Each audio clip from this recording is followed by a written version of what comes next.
কোনো গুনার জন্য যদি আমি তওবা করি এবং সে গুনার কাজ যদি আমি পুনরায় করে ফেলি, তাহলে আমি কি করব? গুনাহের কাজ থেকে তওবা করার পর যদি আবার তওবা ভেঙে যায়, আবার তওবা করবেন। এভাবে করতে করতে চলতে হবে।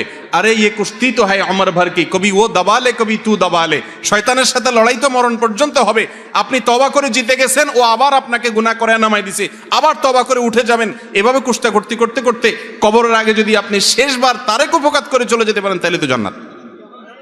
এই জন্য তওবা থামানো। ইবলিস কি করে জানেন?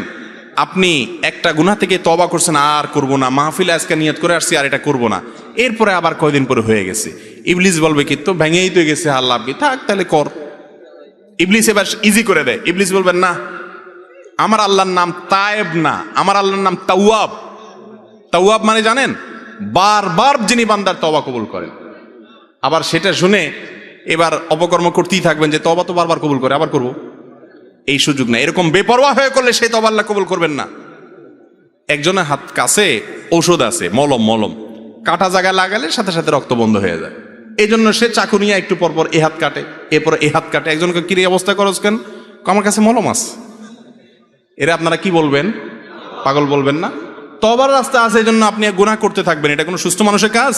আল্লাহ আমাদের বোঝার তৌফিক দান করুন।